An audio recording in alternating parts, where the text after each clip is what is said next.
Testing, testing.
That on because that button is being very finicky. I will not. It's normally not, I don't know what's If there's not a, leave it on. Is everyone ready to start? I have 6 o'clock. Let's get this show on the road.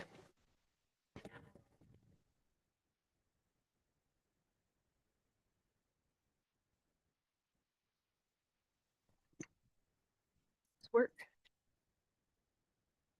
Okay, good evening, everyone. My name is Jennifer Shylansky. I am with the League of Women Voters, and we are happy to host this candidate forum for Wildwood City Council tonight.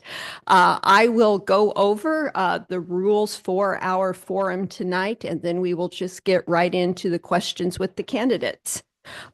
First thing is we want to make sure everyone understands that we call this a forum. It's not a debate. The candidates won't be addressing each other, but rather they will be addressing questions that come from you, the audience, and questions that were submitted on the League's website.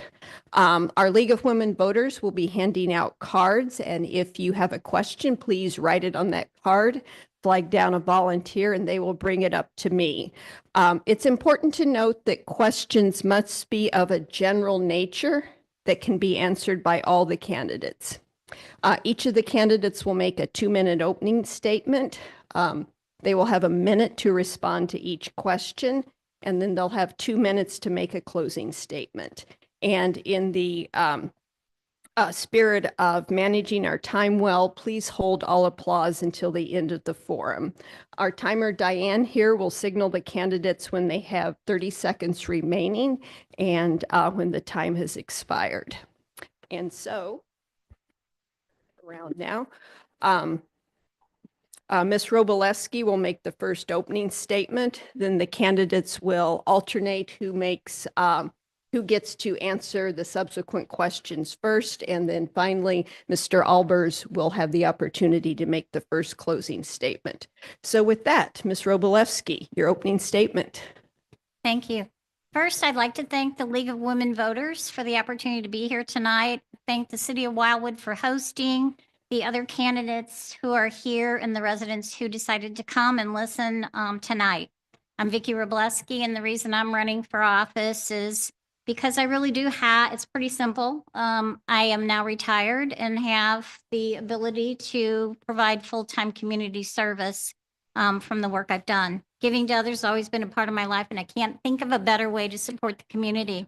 I grew up in Baldwin, enjoying Babbler State Park and Rockwood reservations. I bought my first home in Wildwood over 30 years ago, next to what would be Town Center, and I've lived in the city for over 30 years. Been excited to see it develop from the beginning.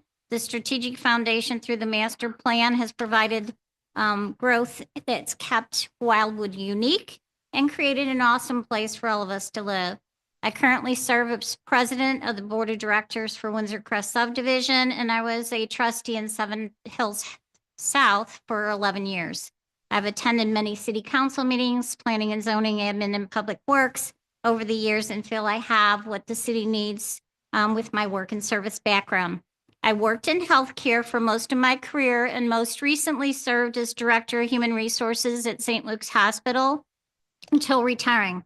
Healthcare is very fast-paced. Quick and effective communication is essential in making decisions in a 24/7 environment where responding in hours is a standard practice. I would like to use that experience to help the city grow in its ability to advance communication efforts. More information needs to flow out to neighbors through many types of media so we know what people are thinking before it becomes an issue for public comment. Not every neighbor wants to be involved at the level that I do, but every neighbor has an opinion that they would like to have shared. I'd like the opportunity to show how to support them in that effort. Thank you. Mr. Trottier. Hi, my name is Matt Trottier, running for council position for Ward 2. I would like to thank the league, the city of Wildwood, and all the residents who have shown up. I, unlike probably most people, do not have much public service experience. This would be my first position. My family and I moved to Wildwood about 8 years ago, specifically to seek out a great place to raise a family. I have 2 young children. My wife and I absolutely love the community, love the neighborhoods, love Wildwood, in sum. My objective is to, represent those in my ward, but ultimately represent the people, the residents of Wildwood in total. I grew up in Des Peres, went to school at St. Louis U, so I've never left St. Louis. I love St. Louis, and I think Wildwood is a very special place within St. Louis County. And I'd like to represent those residents within my ward and all residents of Wildwood to make sure everyone's voice is heard, and that we can come to common ground and use common sense to kind of pave a path forward so that my kids and everybody else's children and grandchildren can enjoy the community that's been built thus far. Thank you. Mr. Marshall. Great, thank you. Good evening, and thank you for taking time to join us tonight and hopefully getting to know a little bit more about us. I've had the opportunity to serve the residents of our city for several years. Some might even say too many. I was the first resident appointed to fill an unexpired council member position in November of 1997, shortly after the first charter was approved by the voters. I served as an elected council member in Ward 2 for 8 years, elected mayor of this great city in 2004 through 2008, and in 2009, I was elected again to represent the residents of Ward 2 for an additional 8 years. Being termed out in April of 2017, my wife and I downsized and relocated to Ward 5 in December of 2017. I'm here tonight because I want to continue to represent the unique needs of the residents in Ward 5. I have served on all standing city council committees. I've council representative of the Planning and Zoning Commission multiple times, and during my tenure, I've been involved in updates for the Master Plan, Park and Recreation Review, Town Center Plan, served as a committee chair for the 2017 Charter Review Committee, and beginning in 2020 to 21, I served on the Community Outreach Task Force, gathering information on over 50 community service organizations in the Wildwood area. In 2023, I was elected to serve the residents of Ward 5, and hopefully will be reelected in April to continue to represent the residents. I'll bring the unique experience of attending over 1,000 public meetings and the explanation as to how and why we've grown into the city we are now. We're living in changing times dictated by guidelines that continue to change, whether they're pushed down from the county, the state, or federal government, or changed based on the needs of our residents. Thank you. Mr. Bockert. Good evening. My name is Jason Bockert, and I am on the ballot April 8th to represent Ward 6. First, I want to thank the League of Women Voters. I want to thank everyone here who is participating. Without participation from the folks in our city, the city doesn't really work. So thank you all for being here. I've been a Wildwood resident since 2003.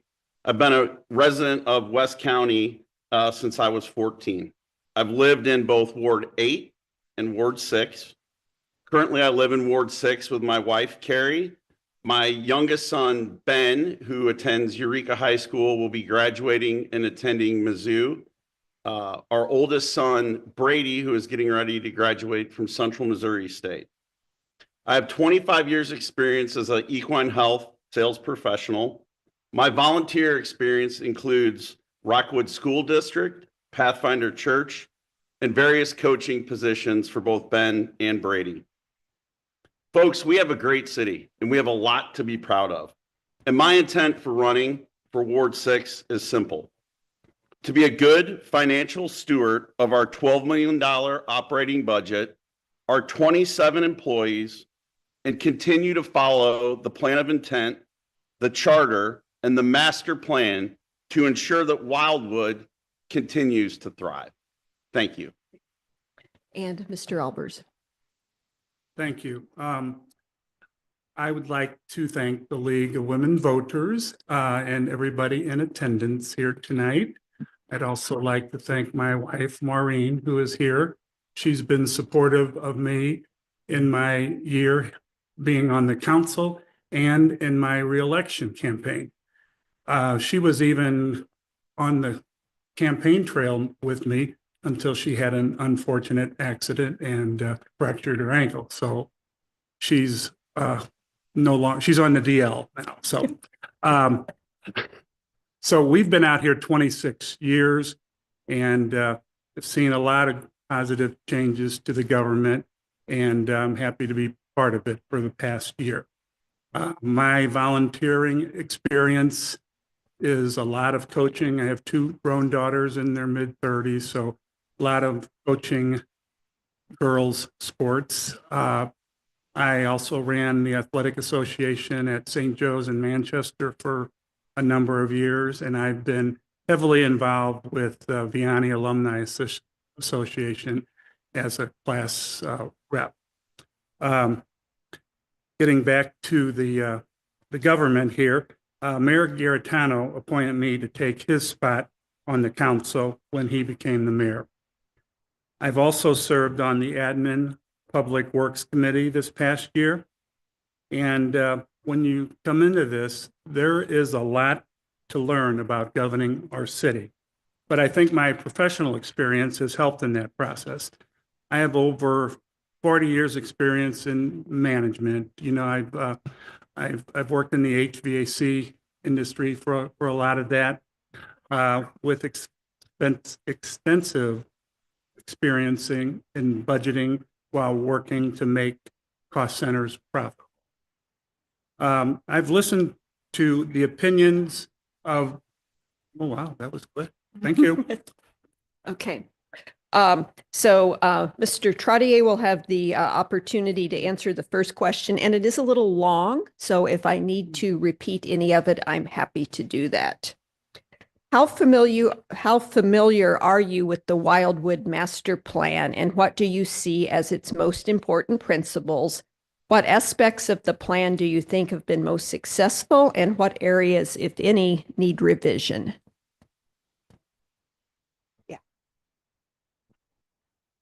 So I'm not intimately familiar with the Wildwood Master Plan. I work full-time, just graduated from law school as an evening student in December of 2024, and I just took the Missouri State Bar at the end of February. I decided to run for this position because it was vacant in December. I think I filed December 31st.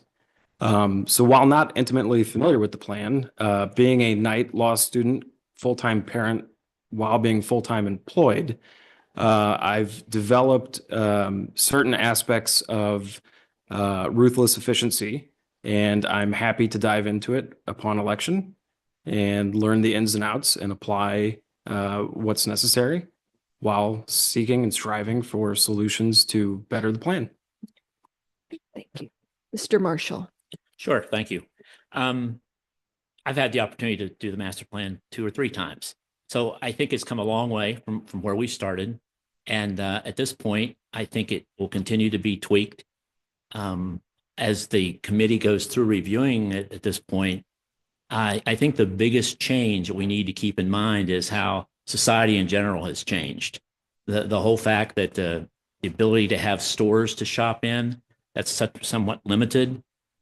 People have demands for drive-throughs and things that we not necessarily were part of the old plan as the way we laid it out, and then continue to communicate to the neighborhoods what the zoning plans and overlying areas and the effect in new developments and rebuilding developments. Thank you. Okay. Mr. Bockert? Yes, thank you.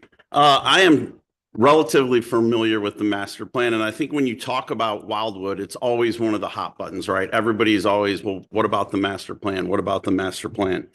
I think in answering your question, the easiest way I would answer it is it's reviewed every 10 years and for good reason, right? And that is going on right now in review. And I think that as our society has changed, as Ed pointed out, made some great points.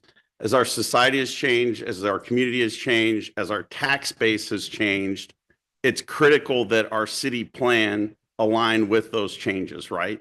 And so, again, to answer your question, I would say thoughtful and continuous review of the master plan to ensure that we are serving the citizens of Wildwood. Mr. Albers? Okay, I think we moved out here because we didn't see Wildwood being like Baldwin and Ellisville, where they were building something on every square inch or mile, whatever you want to call. And that's really what this master plan set out to enforce, a lot of that. And as Mr. Marshall said, I do think there's some reasons for exploring changes. I was going to talk about drive-ins. I drive in for the restaurant. That's a big deal for people wanting to come here and open a restaurant. And, it's just a small thing as we try to promote economic growth here. Thank you. Okay. Ms. Robolewski?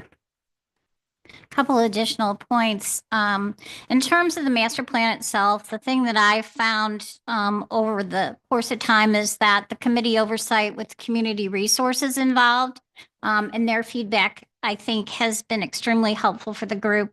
Feedback from the residents, I know that they used to invite to come in person, now do surveys online to try and get feedback to incorporate that, to continue to stay on top of what people's interests are in our community. Things that I think need revision is we also have the town center update plan, but to look at what people think in terms of density and how people's view of space has changed over time. And really, I think I hear a lot from the residents about convenient access for food, that as moms, they want the ability to get it with the kids in the car and do those things that we don't have as much of here in Wildwood and may need to be considered in the future. Okay, Mr. Marshall will have the opportunity to answer the next question first, which is, the city has prioritized and committed to completing the internet rollout project to underserved areas. Will you support this project, and why or why not? Sure, happy to. I think the bigger issue, though, is that the federal government has granted money to the state government, and the state government, if you happen to have cable and see Spectrum commercials, you'll see where the federal government is targeting the internet provider services to come in and put the internet availability to finish out the rest of the area. So in our particular case, that program through the state should finance completing the rest of the city build out. The initial build out of over $6 million took care of all, but maybe less than 180 homes that would have to be done. So all in favor of it. It's just the federal money needs to be brought in to help support that. Mr. Bockert? Yes, absolutely. Am I in favor of it? And, most of that is in the area that I will represent, which is Ward 6. There's actually 395 homes that today don't have high-speed internet, and they should. Phase 1, which was from the American Rescue Plan, it was $6.75 million. I think what Mr. Marshall articulated is the next phase of that, those monies need to be spent to get those other 395 people high-speed internet. It is critical that we do that. And so to answer your question, yes, absolutely. That will be a big, big priority of mine. Okay. Mr. Albers? Yes, I do support this also, and no one said it yet, but Spectrum has been a very challenging partner to work with from what I've gathered here in my first year. But there is about 400 homes that still need to get this done, and it's going to be a funded program to get it done. And if it wouldn't, we would have to go put it to the vote to spend that kind of money. So hopefully this, I think it's called BEAD program, will take care of that. Thank you. Ms. Robolewski? Yes, definitely in favor. I think, from listening to the meetings and hearing information, funding is the issue in trying to bring that to all the residents. So agree with everything said. Mr. Trottier? Yes, in this day and age, access to high-speed internet is imperative, so I am on board with it. I think based on the meetings that I've listened to, a lot has gone into developing these programs. But I think, maybe a fresh set of eyes and taking a step back and really evaluating the implementation and the reality of what we have. And as was mentioned, taking advantage of any state, federal funds that are available makes sense, especially for residents who are taxpayers. I don't think money should be wasted. I think the plan should be reviewed diligently and implemented effectively. Okay, thank you. Okay, Mr. Bacher, you are up next. And the question is, what is your opinion regarding the pool tax program? So that's a great question, and one I knew would likely come up. The pool tax is a very interesting tax in that it's a bit of everybody having a piece of the tax, right? So Chesterfield wants a piece of it. Everybody kind of wants a piece of it. What I would say as it relates to the pool tax is we have to be very careful that we don't allow state government to kind of override what we do at the local level with the pool tax. I think one instance of that, and I'll try to frame it up quickly, was there was a thought that there was $775,000 that they were trying to take away from grocery tax, right? And so the grocery tax would be just as it from the pool tax would be like 2 months of our city employees' funds to pay the employees. So I think as you look at the pool tax, everybody wants to get their hands in it. I think what I would say is we have to be very cautious that we don't let Jeff City override the pool tax. Mr. Albers? Yes, Wildwood definitely needs the pool tax. We would not be able to survive without it, plain and simple. Somebody like Chesterfield, who has all the commercial and retail business that we don't have, wants more of their tax. But the pool works, and we would have to cut services drastically if we didn't have it. And just as a sidebar, Wildwood sales tax is the lowest out there. What you would pay for your cup of coffee here in Wildwood would be cheaper than down the road in the other communities. So Okay. Definitely have to have it here. Okay. Ms. Robolewski?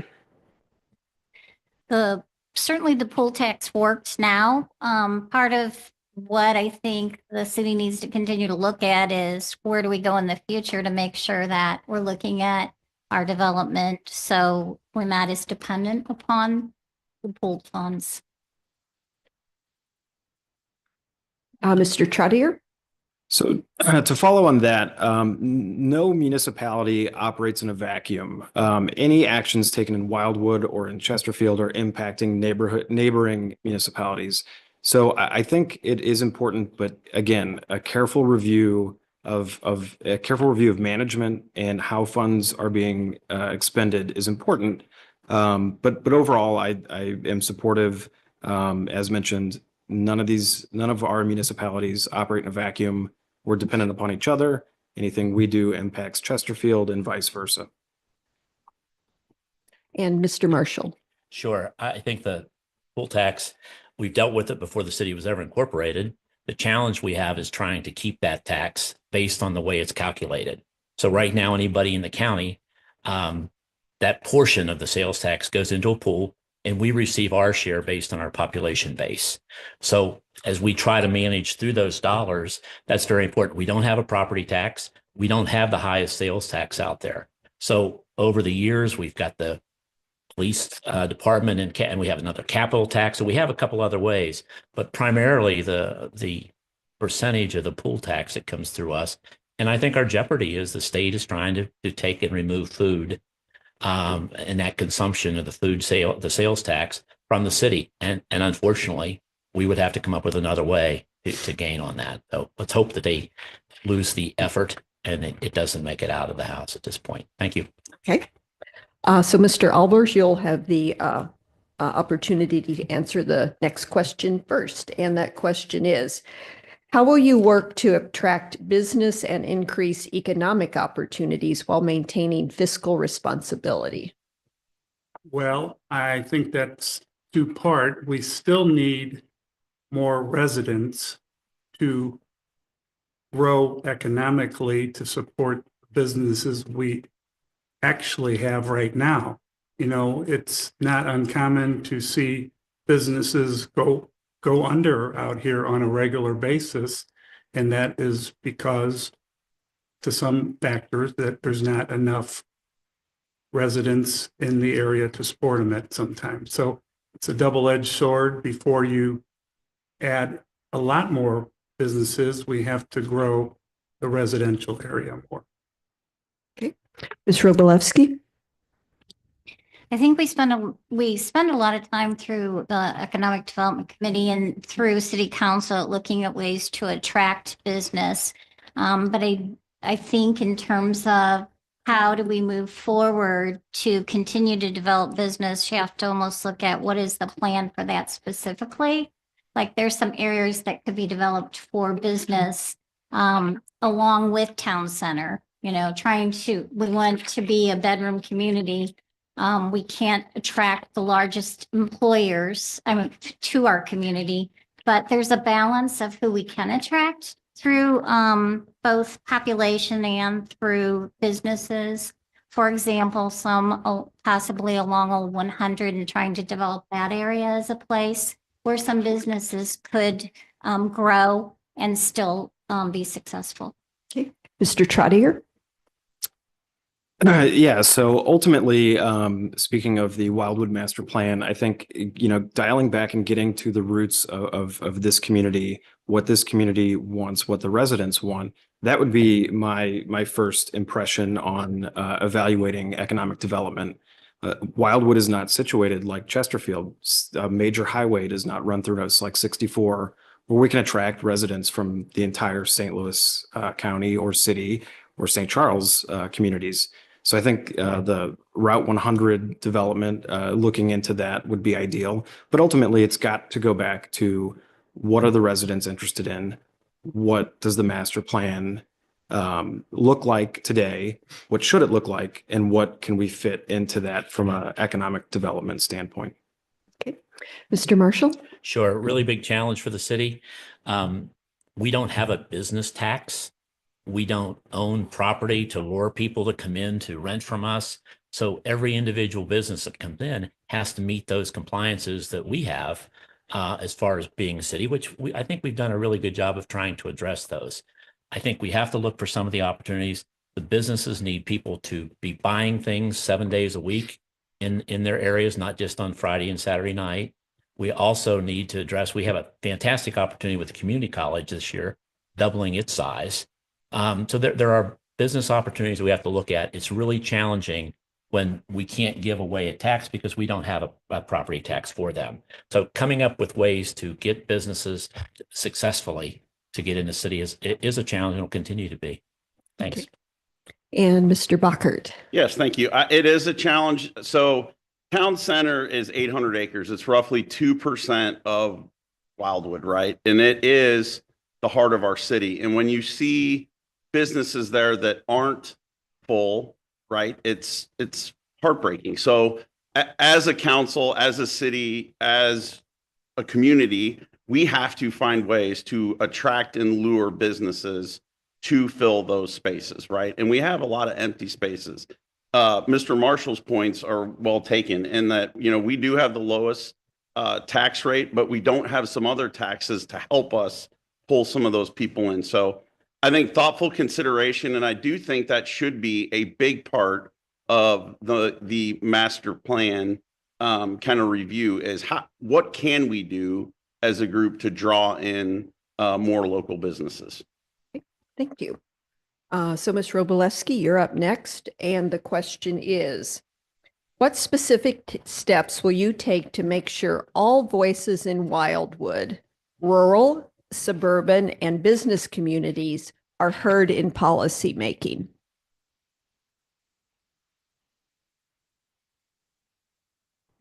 I think one of the things that's been great with Mayor Garantano is having the email communication that goes out consistently and when there's additional needs. I don't know that we've really explored all the types of social media in terms of trying to get messages out quickly and get feedback.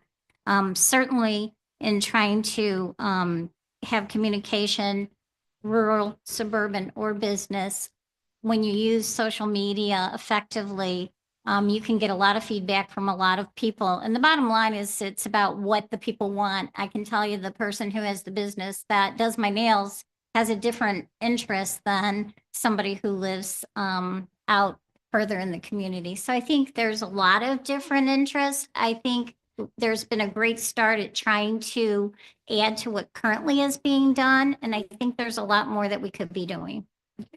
Mr. Trottier. So I think the diversity within Wildwood, rural, suburban, and the business centers are what makes the area attractive, at least to me. And I think effective communication tailored to those specific areas may be helpful. So the way that messages are communicated to the business community is going to differ than messages delivered to the rural communities. Whether that be social media or additional engagement, I'm not sure, but careful consideration of who the audience is. And because Wildwood is diverse, I think you may have several different streams of communication to effectively convey messages. Mr. Marshall. Sure, thank you. I think communication is the key to everything that we do.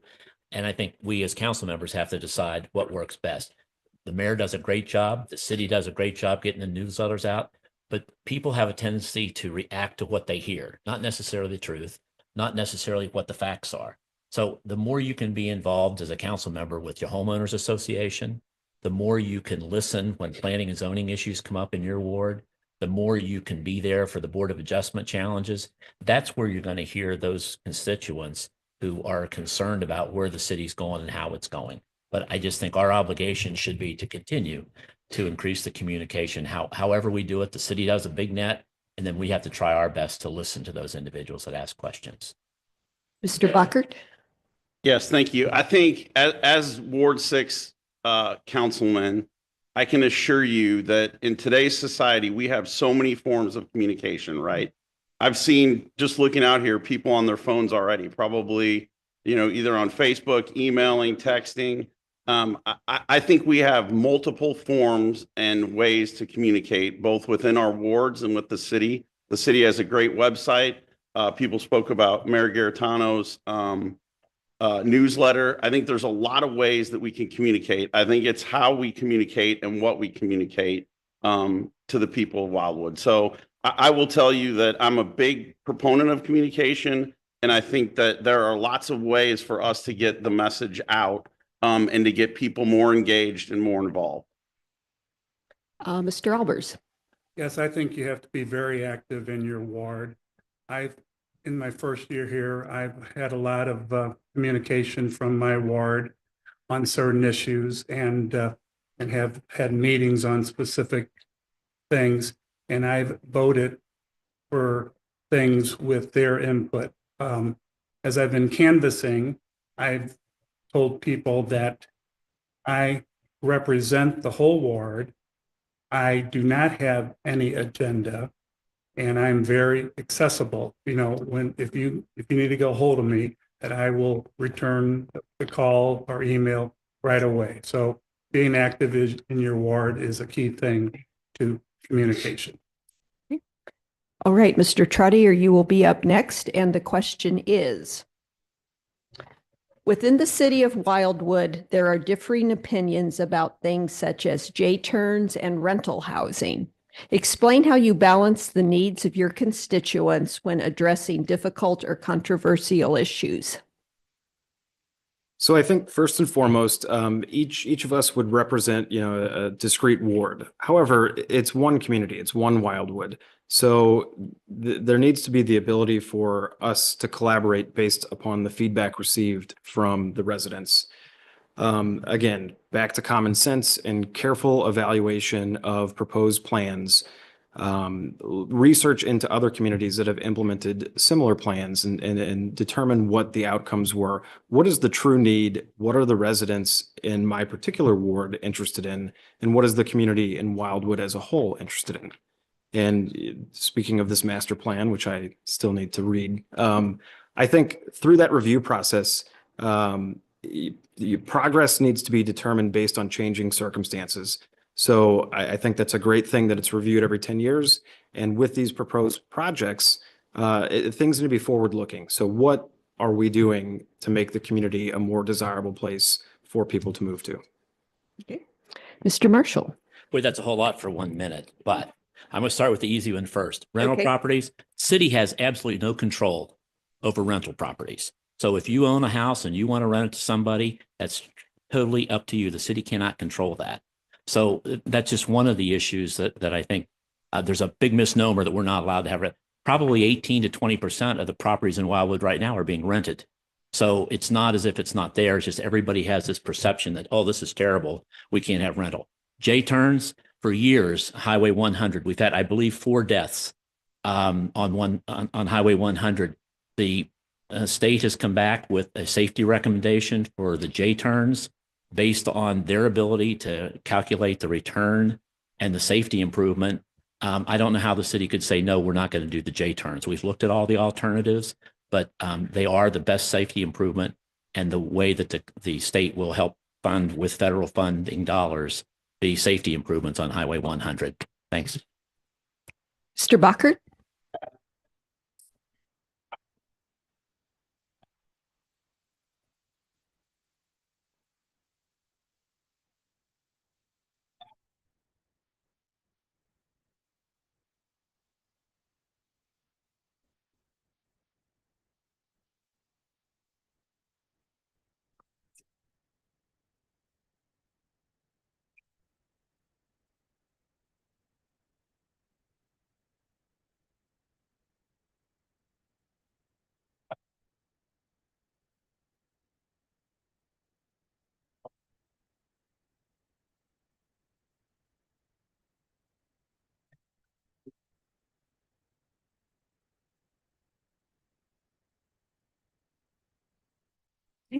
Mr. Albers. Public safety is a very important part of what the council looks at. The J-turns came through this committee, the Admin Public Works Committee.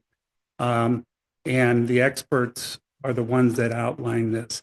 Now, there was some people that came to these meetings and opposed them, but, they were opposed to the inconvenience that was going to make them have to go down the road a little bit before making their turn initially. So we supported that basically because of public safety. And as far as rentals, I've talked to people about that a little bit. And the only thing I can offer as a suggestion is to limit things in your HOAs about how many rentals can be made in a subdivision. I think most HOAs have certain limitations in that way. And if it's not working, they should look at changing that. Okay.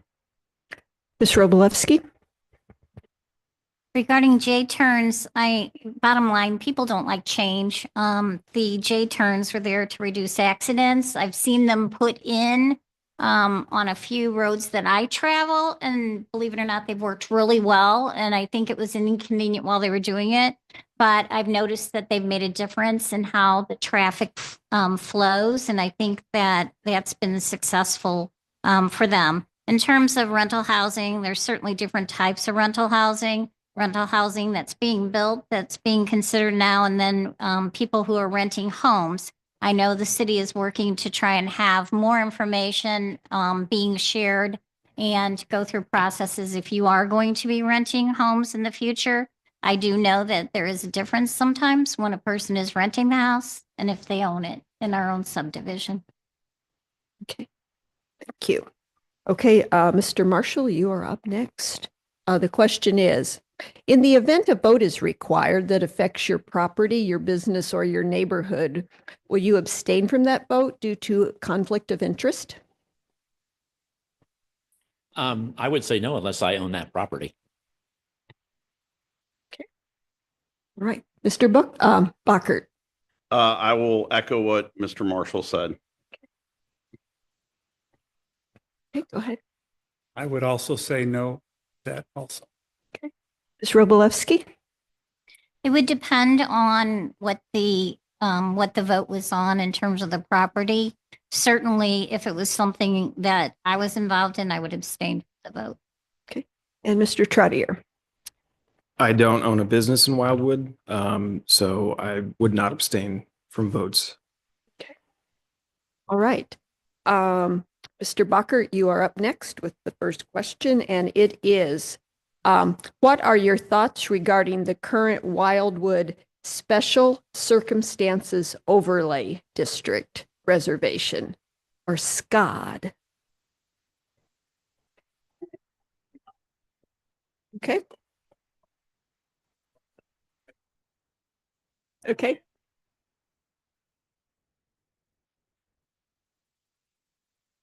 Okay. Mr. Albers? I'm sorry to say I am not familiar with that one either. Okay. Ms. Robolewski? I wouldn't be able to comment on it either. Mr. Trottier? No Okay. comment. Mr. Marshall?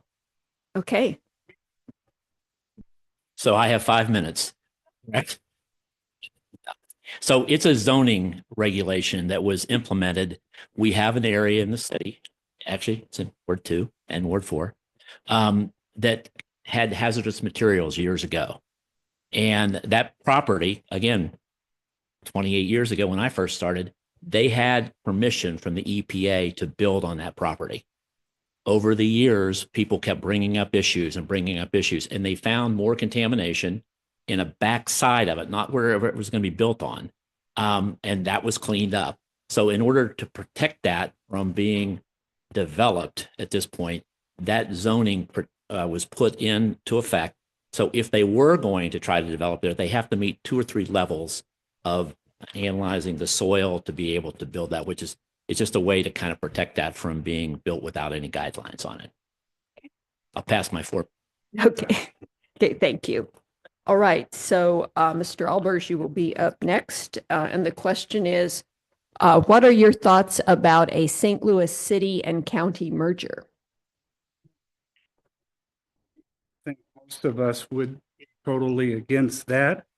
All these cities that we love in St. Louis County would be dissolved, so to speak.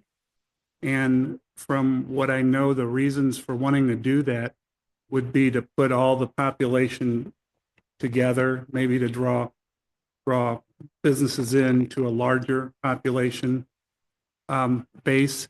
And, and by doing this, it also would dilute the crime rate, where right now the St. Louis City is always way up there because there's less than 300,000 people in the city limits. So by taking the whole county city, our crime rate wouldn't look as bad either. Maybe that's good and bad, but I think most of us don't want to fix something that isn't broken here.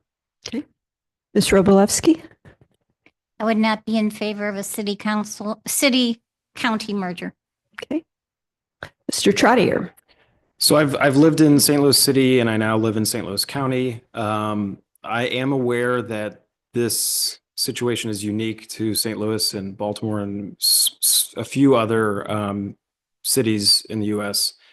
Ultimately, based on my experience, I think most residents in the county would be opposed. I am opposed. Okay. Mr. Marshall. Yeah, this is a really scary issue because as they have it now, trying to put it on the state ballot, it's for all the residents in Missouri to vote.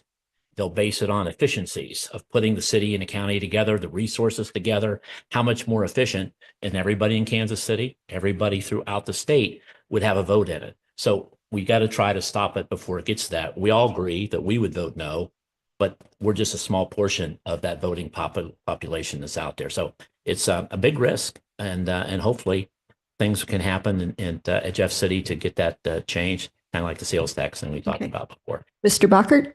Yeah, simply put, for all the reasons that have already been articulated, I would not be in favor of a merger. Okay. All right. Ms. Robolewski, you are up next. And the question is, how can you ensure the city council will consider all the voices of the city residents and business owners, and not only those with the loudest voices? Again, I think that goes back to what we've already talked about in terms of communication and trying to make sure that information gets out and feedback comes back. And what I said, I've spent a lot of time walking around talking to neighbors, and in that process, I found that while they may not come forward, they still want to be heard, and they feel that's important for them. Continuing to send out information and find ways to get feedback from them through surveys and activities and events and things to bring information back to us before it becomes a concern, I think is key in our success. Mr. Trottier. So as a council member, you represent the ward in its entirety. That includes the voice of people who can't necessarily attend every meeting or any meeting, like myself, a working professional with young children. So I think community engagement and being in touch with the residents that you represent is important. And you're not representing just loud voices. You're also not representing just people that can't attend. So a good survey of what the people of each ward, what their opinion is, what matters to them is important. And that can be achieved through various modes of communication, but ultimately being in touch, being in tune with the residents. Okay. Mr. Marshall. Yes, we're not going to please everybody. And I think the bigger issue is the fact that people who are opposed to issues, usually it's because they don't understand the issue. And I think the classic is, well, somebody's building this or they're building that. Where they live right now, people had that same issue 20 years ago. So, trying to determine how to do it. I think the best thing to do is when you hear people come in and have such an adamant voice against something is really look and figure out where are they coming from? Do they even live in that neighborhood? They don't. In many cases, somebody stirred them up to get them all to run out to vote against something or to make comments about it. So in many cases, I just think the communication is the most serious obligation we have in trying to communicate exactly what their beliefs are and how to help them understand what the facts are. Thank you. Mr. Bockert. Sure. I would say all voices need to be heard, not just the loudest and the most persistent. And I think community engagement can happen through so many forms of communication in our modern world now with the internet and all the things that we have access to, whether it be email, survey, text, TikTok, Facebook, you name it. So just communicating constantly and understanding what is going on. But again, not just listening to the loudest voices, but listening to the masses. And Mr. Albers. Yes, our council is 16 members representing 8 wards, 2 council members from each ward. So I feel those 16 people bring the necessary voices to the public to make sure things are being representative. It's a great tool, the way this council is set up for communicating all that. Okay. Thank you. Okay, Mr. Trottier, you're up next.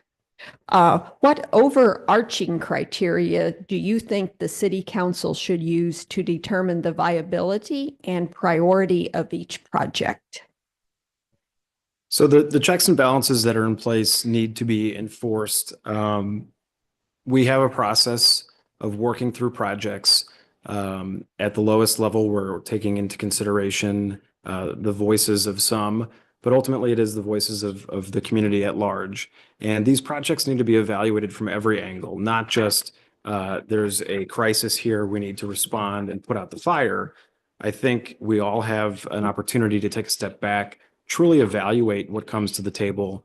The 16 of us represent the 8 wards, and hopefully through engagement with the community, we can have a pulse on what the community wants. We can understand the economic impact of any project and truly be a steward of promoting whatever the goal or agenda is. Okay. Mr. Marshall. Sure, thank you. I think that the issue that we all have to deal with is the fact that, we spent 29 years developing plans, guidelines, ordinances, and when we run into situations with these type of special projects, they should fall into those categories that we allow them, we don't allow them, a process if we don't allow them, how they can appeal that issue in order to do it. So we have the regulations, we have the guidelines, and it really doesn't come down to what a council person is going to do to change that. It really comes down to what we as a city have agreed to, and whatever that project is, then we need to address it. Is it legally, and where can it be done? And if so, what are the requirements that they have to meet to make that a sustainable project in the city? So it's not just what do you think, it's what the guidelines allow. And that's why I think the master plan, the zoning, and even into the town center plan, those things are all those guidelines that we all have agreed to, and they need to work within those. Thank you. Okay. Mr. Bockert. Yeah, I would say it starts ultimately at the top with the master plan, and then understanding the economic impact that, what we're talking about would have. And then what is the process to either, approve or deny whatever we're talking about. But again, I would go back to the master plan at kind of the top of the food chain, and then understanding the economic impact. And again, I think that's why the plan is reviewed every 10 years for special projects, for special things, for considerations. Mr. Albers. I probably feel things probably start with planning and zoning, and and things are molded there according to the master plan, and it goes through that process before it even comes to the next level for the council to deal with. So I think that area is very important as a first step of this. Okay. And Ms. Rogalewski. I think the committees really do a good job of bringing forward through the work they do. The foundation is set through the master plan, so that's there, and they bring forward. I do think the area that has the greatest need is to do a good job of processing things in a consistent, timely, and effective manner, because it seems to take a long time for things to get through. And that's based on the thorough review that the council does, but there still seems to be a lot of opportunity to do that in a more effective way. Okay. All right. Okay. This will be our final question before closing remarks. And Mr. Marshall, you will be up first. And the question is, what are your priorities for Wildwood and your ward specifically? I would think that, I guess my priorities would be what we as a city need to be aware of that's going on. I think we have a serious erosion problem, not just in Ward 5, but throughout the city. And it appears that it's very challenging to get money approved to help with those issues that resulted 20 some years ago. And we're now living with those issues in our different wards. So I believe that's a major challenge that we have as a city. In my ward, I think we have one spot left of development that's going under construction. So there's not a lot of open space in Ward 5. Okay. Mr. Bockert. I think we've talked about several of these. Specific to Ward 6, my number one priority will getting the 395 homes that don't have high-speed internet. That'll be priority 1. Priority 2, I think there's some deer management issues. There are also some erosion issues that we need to keep kind of top of mind. and I think those probably go for the whole city, not just for Ward 6, but specific to Ward 6, internet. And then above and beyond that, I think we need to be thoughtful about how we control the deer population and how we control erosion. Mr. Albers.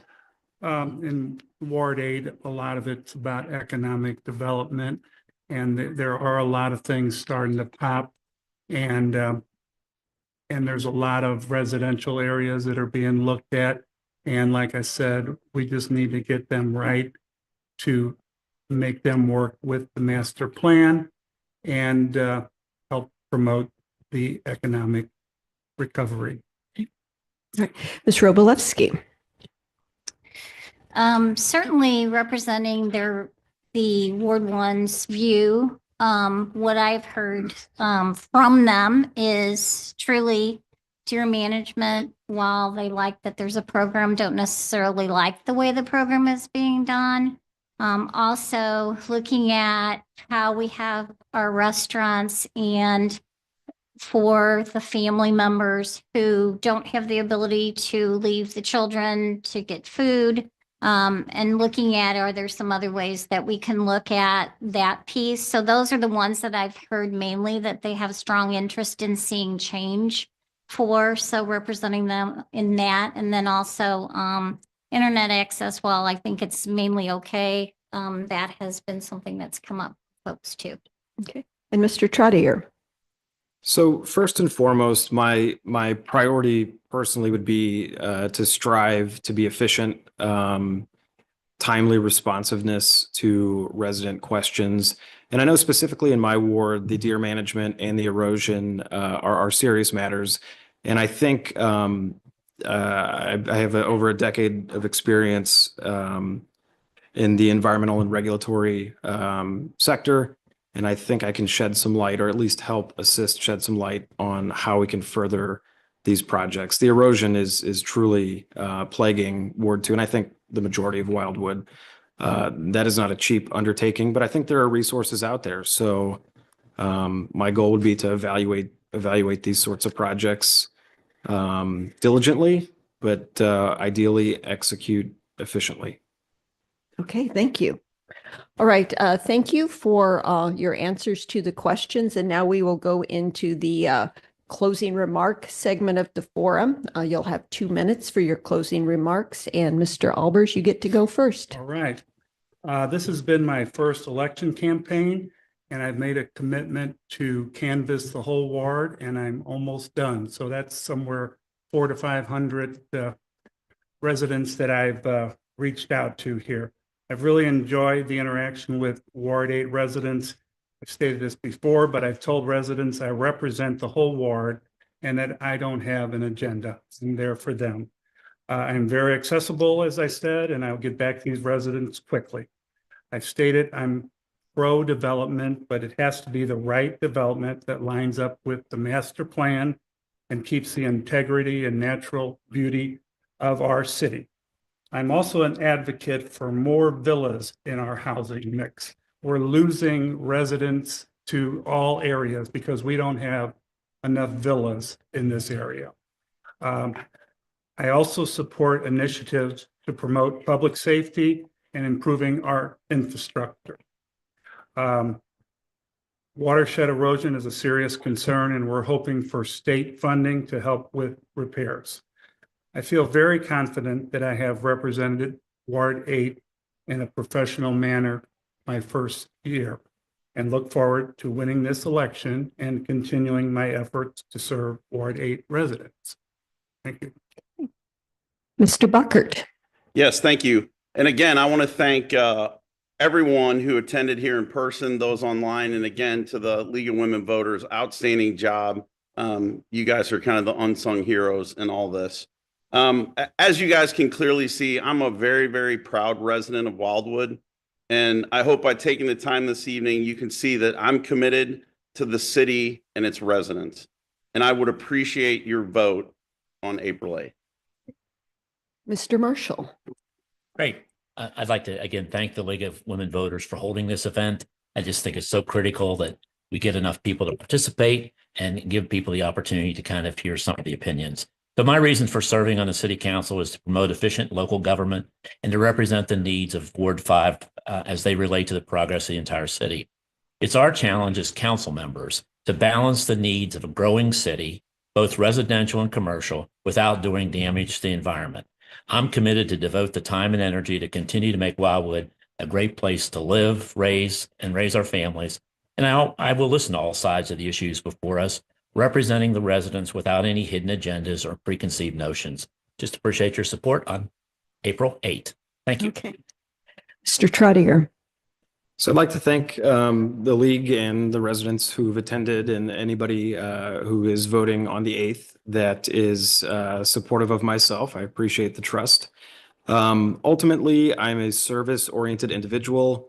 I was an Eagle Scout before high school. I attended a Jesuit high school, was very engaged in the community from a service standpoint and a leadership standpoint. And I can appreciate that we all rise together.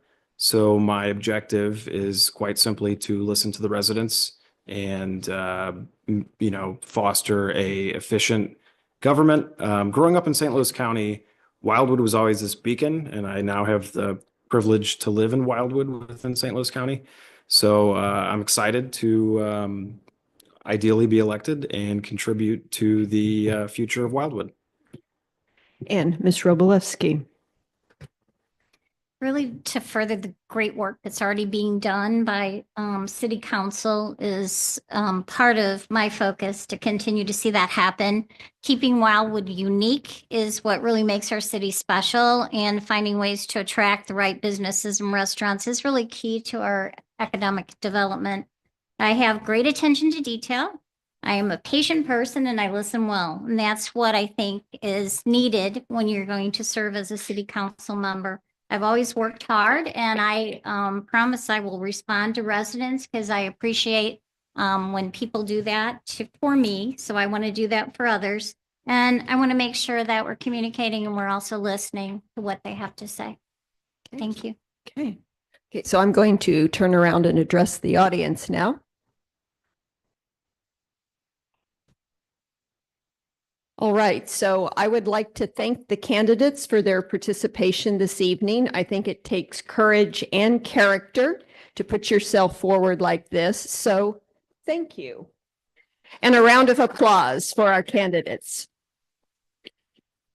And so for the folks in the audience, just a reminder, now it is now your responsibility to go vote.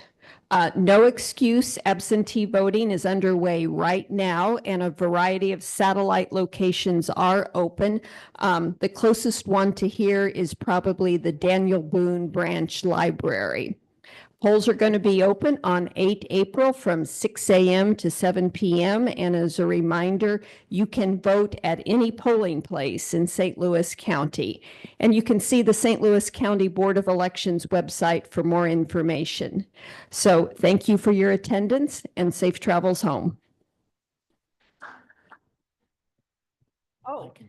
And on your way out, please pick up a voter's guide for the candidates who participated. You will find their responses in there, and it also has information on any like St. Louis County propositions that'll be on the ballot with pros and cons and hopefully plain English summaries of the ballot measure.